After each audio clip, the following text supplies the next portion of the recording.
Hey everybody, thank you guys for joining me for another video. This is Living History Militaria, and today I have a whole bunch of new stuff to go over.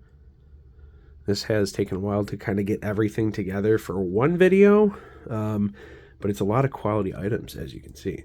So let's go ahead and get a closer look. I want to do paper items first.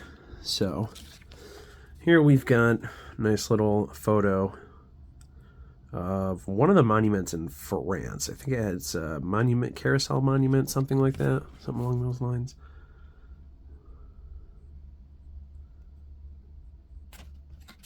Pretty cool. And right down here, I got a whole bunch of B-17 and B-24 nose art pics. So these two I got actually from two different people, interestingly enough. There's nothing on the back of these. These are a little smaller, about probably 2x3s. This is the Yankee Diddler. Wouldn't it root ya? It says underneath her. And there is a couple of guys. Looks like they're doing maintenance work. And I got this from another seller. The two sellers knew each other, but they had different pictures of it. So this is a different, little bit of a different angle. But you could see the scaffolding and like the ladders and stuff that they're working on it. This one right here is the Liberty Bell. Pretty cool. That one's a B-24, I believe. I got all the information and stuff on my Instagram for some of these. The ones that I've researched, at least.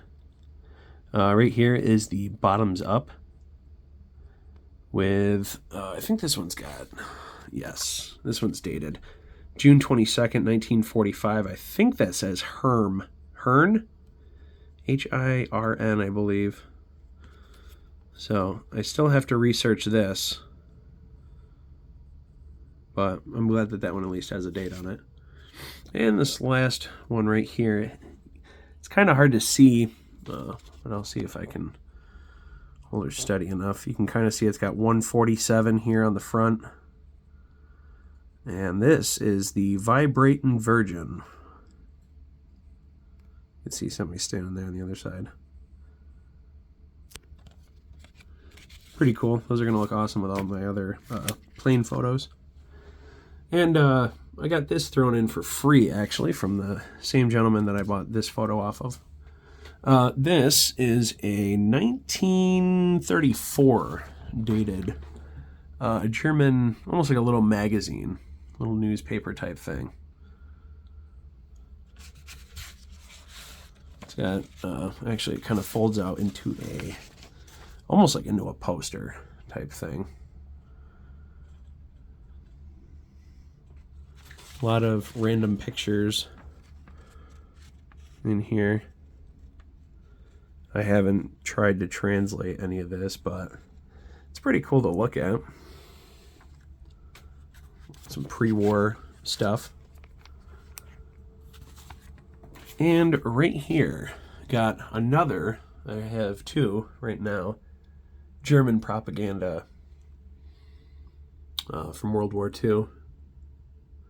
So you can see it's got the sword and this dragon. And this, I can't remember. I have it translated. I have a picture of it somewhere. I can't remember exactly what it says. But right down here, it is dated October 1942. Pretty cool. So I got three of these now. So I'm going to look for a spot on the wall, maybe near my German stuff, to hang this up. And I also have a patch. This is the 78th Division, Infantry Division. And it's just a greenback variation. Nothing too special, but I am looking for the greenback variations now that I have all the infantry divisions. So I'm always on the lookout for weird variations and whatnot. Oops.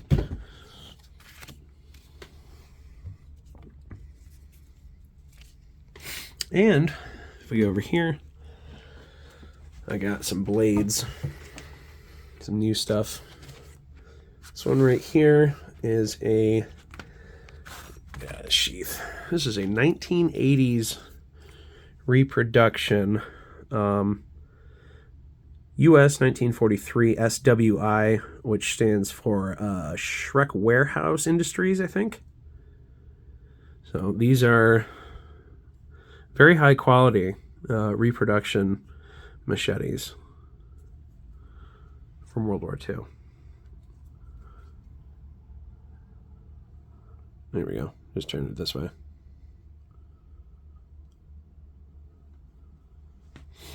I got that one. And I found this one in a lady's barn. She lived next to a house that we were working on, and she was throwing out a whole bunch of stuff and asked if we wanted to look through any of it, see if we could make use of anything through there. So there was like a couple of tools and stuff like that in there, and this was hanging up on the workbench. Had a nail through here, but I don't think this is an original cover. But this, there we go. This is a nice Vietnam War era machete. I have one just like this. This is an Ontario Knife Company, US stamped. But the Ontario knife isn't going up and down, it's going this way. So I guess that there was a difference in those. From what I understand, the ones that have Ontario knife and US parallel to each other are Vietnam era, and the other ones where it's US and Ontario knife is a more modern production. Rusty blade and whatnot, but I saw the Ontario knife logo on there, and I snagged that. So an awesome free Vietnam War machete. How cool is that? Pretty cool, but not as cool as this, in my opinion. This right here is a bucket list item in my collection. I made a video unboxing this beast a couple days ago, and this is a M17 trench knife, or trench spike, knuckle knife, knuckle duster knife, whatever you want to call it. American Cutlery Company, USA, 1917. These were the later variations. You can see what's called the dragon's teeth here. They got these metal flanges that are just bent forward, 2 rows of them, and these differ from the LF and C company ones, which were made with little raised studs here on the handguard. So they decided to switch to this design before switching to the M1918 or M1917 Mark I, which is the actual brass knuckles, the real badass looking one.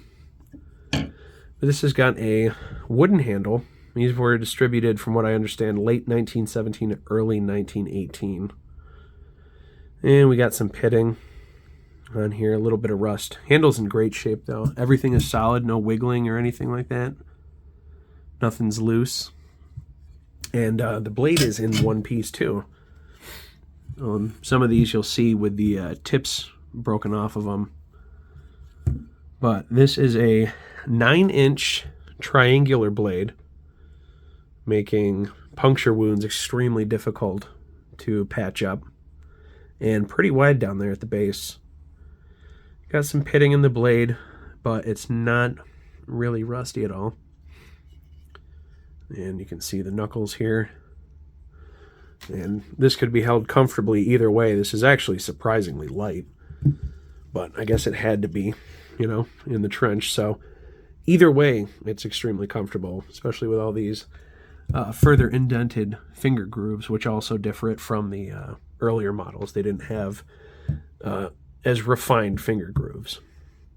So this actually comes from a veteran sometime or somewhere around Troy, Pennsylvania, I think it was. There's the Skull Crusher pommel cap. Either way, with 3 ways to dispatch somebody, this is one mean-looking blade, and I would not want to be on the other end of that. But that was awesome. That was a bucket list item for me, so I'm going to have to find somewhere special for that. And right here, this is awesome because I got all 3 of these at the same time from the same person for the same price each. I paid $20 a helmet. It was awesome. I saw this on Facebook. Marketplace said $60, had these listed. Actually, I think he asked me for $50. I told him I'd give him $60 because even still, $20 a helmet is an absolute steal. These came out of his grandfather's attic, and he lives here in Syracuse, New York. So I took a look at all 3 of them, said, yep, I'll take all 3 of them. I'll start right here with this one. They all have chin straps too, I believe. Look at the outside first. They have a little bit of rust because they were all sitting nested on top of each other. You can see it a lot on this one. But this one is a front seam swivel bail. Still has a lot of the nice cork texture on it. Not too badly rusted. Inside is alright, minus this one patch right up here. And this one has a heat stamp. Right. It's in there somewhere.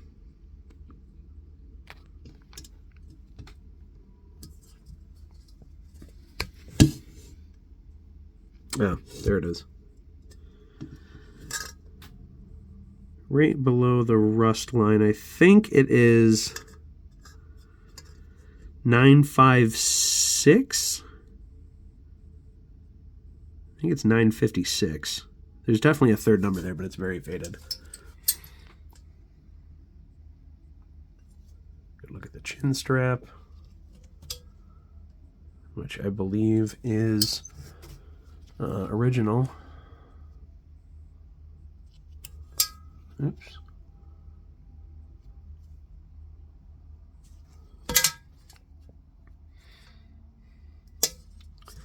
So this one is World War II era. The other 2 are Vietnam era.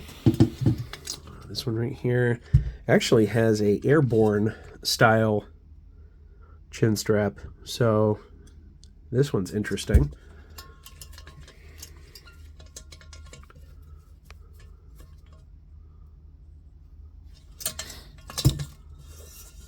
This one, I can't remember if this one is the Ingersoll or if this one is the Parrish. Let's see. Lighting is terrible in here.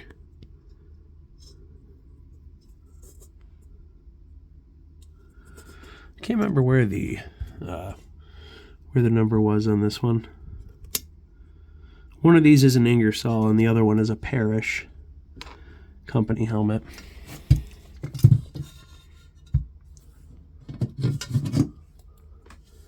This one was nested, I think, in the middle of the 2 of them. This one's pretty beat up.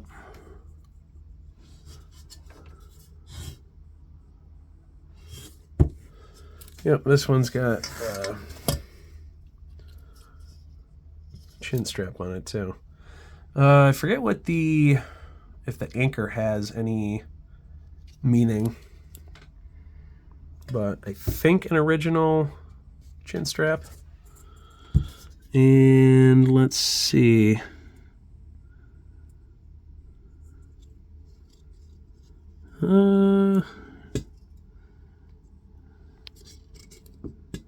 Nope, I don't think I can find this one either.